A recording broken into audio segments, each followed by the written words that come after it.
సార్వత్రిక ఎన్నికల తర్వాత రాష్ట్రంలో కొంతమంది ఐఏఎస్ ఐపీఎస్ అధికారులు పూర్తిగా ప్రభుత్వం వాళ్ళని పక్కన పెట్టింది. ఎన్నికల ముందు సార్వత్రిక ఎన్నికల పోలింగ్ ముందు ఎన్నికల కమిషన్ నేరుగా జోక్యం చేసుకొని వాళ్ళని ఎన్నికల విధుల నుంచి దూరంగా పెట్టింది. ఊహించని విధంగా ఫలితాలు ఎన్డీఏ కూటమికి అనుకూలంగా వచ్చాయి. దీంతో 5 ఏళ్ల పాటు అంటే 2019-24 మధ్య జగన్ ప్రభుత్వ హయాంలో విచ్చలవిడిగా అవినీతి, అక్రమాలు, తర్వాత నిబంధనల ఉల్లంఘన ఇటువంటి వ్యవహరించి ప్రతిపక్షాలను టార్గెట్గా చేసుకున్నటువంటి ఐఏఎస్ ఐపీఎస్ అధికారులు ఇవాళ అనేక ఇబ్బందులు పడుతూ ఉన్నారు.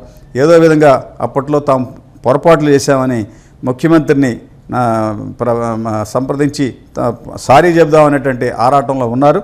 ఈ కోవలోనే ఐపీఎస్ అధికారి సీతారామాంజనేయులు ఇంటెలిజెన్స్ చీఫ్గా ఉన్నారు మొన్నటిదాకా. ఆయన ఇప్పటికీ పదే చంద్రబాబు ఇంటి దగ్గర పడిగాపులు కాస్తా ఏదో విధంగా ఆయన్ని ఆయన ప్రాధాయపడాలని మొక్కవని దీక్షతో వెంటబడతా ఉన్నారు.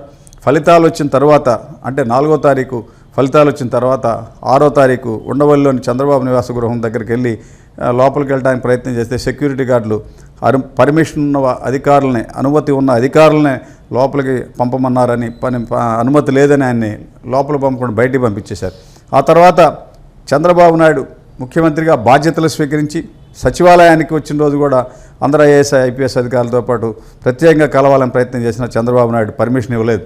ఆ తర్వాత మరలా హైదరాబాద్లో 4-5 సార్లు చంద్రబాబు హైదరాబాద్లో ఉన్న సమయంలో కలవాలని వాళ్ళ ఇంటికి వెళ్ళి ప్రయత్నాలు చేస్తున్నా కూడా చంద్రబాబు నాయుడు అసలు అంగీకరించట్లేదు. ప్రధానంగా సీతారామాంజనేయులు ఇంటెలిజెన్స్ చీఫ్గా, అంతకుముందు రవాణా శాఖ కమిషనర్గా ఉన్న సమయంలో కూడా ఈ ప్రభుత్వం అంటే జగన్ అండ చూసుకొని జగన్ యొక్క మెప్పు జగన్ యొక్క దృష్టిలో పడి భవిష్యత్తులో ఆంధ్రప్రదేశ్ డీజీపీగా బాధ్యతలు స్వీకరించాలనే ఉద్దేశంతో ఒక స్పష్టమైనటువంటి ప్రణాళికతో ముందుకు పోయాడు. ప్రధానంగా జగన్ మెచ్చుకునే విధంగా ప్రతిపక్షాలను అణిచివేయటం, ప్రతిపక్ష నాయకుల మీద కక్ష సాధింపు చర్యలు తీసుకోవటం, ఇతర పార్టీల మీద కేసులు నమోదు చేయటం, ఈ విధంగా ఏకపక్షంగా ప్రభుత్వానికి అనుకూలంగా పనిచేసే దాంట్లో ఆయన 4-5 ఏళ్ల పాటు విచ్చలవిడిగా అధికార దుర్వినియోగం చేశారు. ప్రధానంగా ఆయన అచ్చెన్నాయుడు మంత్రిగా ఉన్న సమయంలో అంటే 2014-19లో నిబంధనలు ఉల్లంఘించి ఈఎస్ఐ నిధులు దుర్వినియోగం చేశారని చెప్పని నేరుగా ఆయన మీద కేసు నమోదు చేసి ఆయన శ్రీకాకుళం జిల్లా నిమ్మాడ వాళ్ళ ఇంట్లో ఆరోగ్యం బాగాలేక కోవిడ్ టైంలో పైల్స్ ఆపరేషన్ చేసుకుని ఇంట్లో విశ్రాంతి తీసుకున్న సమయంలో తెల్లవారుజామున గోడ దూకి ఆయన అరెస్ట్ చేసి విజయవాడ తీసుకొచ్చి దాదాపు ఒక 10-15 గంటలు కారులో తిప్పి ఎన్నో ఇబ్బందులు పెట్టి 75 రోజులు జైల్లో ఉంచి ఆయన మీద పగ సాధింపు చర్యలు తీసుకోవడంలో కీలక పాత్ర వహించాడు. లేని కేసు నమోదు చేసి నిధులు దుర్వినియోగం చేశారని ఏసీబీ అప్పట్లో ఆయన ఏసీబీ కమిషనర్గా ఉన్నాడు. ఏసీబీ దర్యాప్తులో తేలిందని చెప్పని ఆయన అనేక ఇబ్బందులు పెట్టాడు. అదేవిధంగా అమూల్ డైరీని రాష్ట్రంలో జగన్ ప్రభుత్వం ప్రవేశపెట్టగా గుంటూరు జిల్లాలో పేరు ప్రఖ్యాతలు ఉన్నటువంటి సంగం డైరీ అమూల్ డైరీని ప్రవేశాన్ని అడ్డుకుంది. దీన్ని మనసులో పెట్టుకొని పూర్తిగా ధూళిపాడ నరేంద్ర కుమార్ సంగం డైరీ చైర్మన్గా ఉన్న సమయంలో అవకతవకలు చేశారని సహకార శాఖ ద్వారా తప్పుడు ఫిర్యాదులు చేసి ఆయన అరెస్ట్ చేసి కోవిడ్ ఉన్న సమయంలో రాజమండ్రి సెంట్రల్ జైల్లో పెట్టి ఆయన అనేక ఇబ్బందులు పెట్టారు. ఇలా అనేక మంది తెలుగుదేశం పార్టీకి సంబంధించినటువంటి నాయకుల మీద కేసులు పెట్టి జగన్లో సంతోషం చూడాలా, జగన్లో ఆనందం చూడాలనేది ధ్యేయంతో సీతారామాంజనేయులు పనిచేశాడు. 5 ఏళ్ల పాటు ఆ విధంగా మొదట్లో ఆయన రవాణా శాఖ కమిషనర్గా ఉండగా ఆ విధంగా పనిచేసి నేరుగా ఇంటెలిజెన్స్ చీఫ్గా ఆయనకు బాధ్యతలు అప్పగించారు. ఇదే తరహాలో 4-5 ఏళ్ల పాటు తెలుగుదేశం నాయకులు, కార్యకర్తలు, అప్పట్లో ఉన్న మంత్రులు వాళ్ళందరి మీద కేసులు పెట్టి కక్ష సాధింపు చర్యలు తీసుకున్నారు. వీటన్నిటి మీద తెలుగుదేశం మిత్రపక్షాలు నేరుగా ఎన్నికల కమిషన్కి ఫిర్యాదు చేయడంతో ఎన్నికల సమయంలో అంటే నోటిఫికేషన్ ఎన్నికల ప్రక్రియ ప్రారంభం కాకముందే ఆయన్ని జీఐడీకి సరెండర్ చేసి ఆ బాధ్యతను తప్పించేశారు. అయినా ఆయన ఎన్నికల కమిషన్ ఆదేశాల మేరకు ఎన్నికల ప్రక్రియకి దూరంగా ఉన్నా కూడా జగన్ ప్రభుత్వం తిరిగి అధికారంలో రాబోతుంది, ముఖ్యమంత్రిగా జగన్ మళ్ళీ బాధ్యతలు స్వీకరిస్తున్నారు, మీరంతా వైసీపీకి సహకరించాలని చెప్పని నేరుగా ధనుంజయ రెడ్డి, సీతారామాంజనేయులు కలెక్టర్లకు, ఎస్పీలకు ఫోన్లు చేసి వాళ్ళ మీద బలవంతంగా వైసీపీకి అనుకూలంగా పనిచేయించాలని వీళ్ళు ఇద్దరు తెర వెనుక వ్యవహారం సీతారామాంజనేయులు వ్యవహారం నడిపినట్టు పత్రికల్లో వెలుగులోకి వచ్చింది.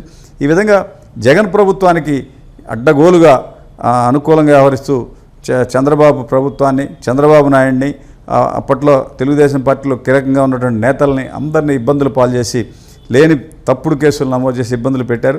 ఇప్పుడు ఆయన్ను పోలీసు ఐపీఎస్ అధికారిగా ఆయన్ని జిఐడిలో విఆర్లో ఉంచారు. ఇప్పుడు ఏదో విధంగా తిరిగి ఇంకా 2 ఏళ్ళు సర్వీస్ ఉంది, తిరిగి ఉద్యోగంలో చేరటమా లేదా విఆర్ఎస్ వాలంటీర్ స్వచ్ఛందంగా ఉద్యోగానికి రాజీనామా చేయటమా అనే దాని మీద ఆయన తిరుగుతూ ఉన్నాడు. చంద్రబాబు నాయుడిని బతిమలాడుకొని విఆర్ఎస్ తీసుకొని వెళ్ళిపోతానని చెప్పిన ఉద్దేశంతో వెళ్తూ ఉంటే చంద్రబాబు ముఖ్యమంత్రి హోదాలో అతను సీతారామాంజలికి అసలు అపాయింట్మెంట్ ఇవ్వటం లేదు. దీంతో ఈ 2-3-5-6 ఏళ్ల నుంచి తాను చేసినటువంటి పనులన్నిటి కూడా సారీ చెప్పి పొరపాటు అయింది, క్షమించండి అని చెప్పని ఆ ఉద్దేశంతో పదే ముఖ్యమంత్రి అంటే చంద్రబాబు నాయుడు హైదరాబాద్లో ఉంటే హైదరాబాద్లో, ఉండవల్లి ఉంటే ఉండవల్లి సెక్రటేరియట్కి పదే వెళ్తున్నా కూడా ఆయనకి అపాయింట్మెంట్ ఇవ్వటం లేదు. ఎప్పుడైనా సరే సమాజంలో ఉన్నత పదవుల్లో ఉంటుంటే ఐఏఎస్ ఐపీఎస్ అధికారులు నిబంధనలకు అనుగుణంగా వ్యవహరించాలి తప్ప ఒక పార్టీ కొమ్ముగాసి ఇతర పార్టీలను ఇబ్బందులు పాలు చేసి ఈ విధంగా చేస్తే ఇటువంటి తీర్పు వచ్చినప్పుడు ఏం చేయాలో అర్థం కాని పరిస్థితులు ఉంది. అదేవిధంగా ఐఏఎస్ అధికారులు కూడా అనేక మంది ఇవాళ ఆ రోజు జగన్కి చెప్పినట్టు చేసి ఇలా అనేక మంది ఇబ్బంది పడుతూ ఉన్నారు. ఏ పోస్ట్ ఇవ్వకుండా జిఐడిలో నమోదు చేయమంటే ఖాళీగా ఉండే పరిస్థితి ఏర్పడింది. అట్లా అధికారం ఉంది కదా అని మనం ఏది పడితే అది చేస్తే తర్వాత వచ్చే ఇబ్బందులు, తర్వాత వచ్చే ఇటువంటి సమస్యలన్నింటి కూడా మనం దృష్టిలో పెట్టుకోకపోతే సీతారామాంజలిని అందరూ ఉదాహరణగా తీసుకోవాల్సి వచ్చింది. జగన్ గతంలో కూడా అంటే రాజశేఖర రెడ్డి సీఎంగా ఉన్నప్పుడు 2004-09 మధ్య అప్పట్లో నిబంధనలు ఉల్లంఘించి జగన్కు వ్యక్తిగతంగా ఆర్థికంగా లబ్ధి చేకూర్చడానికి సహకరించిన అనేక మంది ఐఏఎస్ అధికారులు జైలు పాలయ్యారు.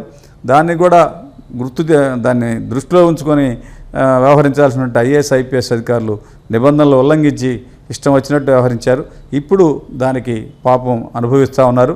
సీతారామాంజనేయులు మొక్కవని దీక్షతో ఇంకా అదేవిధంగా చంద్రబాబు చుట్టూ పడిగాపులు పడతానే ఉన్నాడు.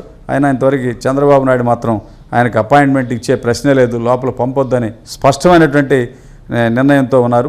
మరి భవిష్యత్తులో సీతారామాంజనేయుల వ్యవహారం ఏ విధంగా ఉంటుంది? మరి ఐఏఎస్ ఐపీఎస్ అధికారులు కూడా సీతారామాంజనేయులను దృష్టిలో పెట్టుకొని వ్యవహరించాల్సిన పరిస్థితి ఉంది. ఎట్లా పడితే అట్లా వ్యవహరిస్తే సీతారామాంజనేయుల పరిస్థితి తమకు కూడా వచ్చుద్దనేది మనసులో ఉంచుకోవాలని అందరూ భావిస్తున్నారు. దీనికి సంబంధించిన అంశాలు ఇలా ఉన్నాయి.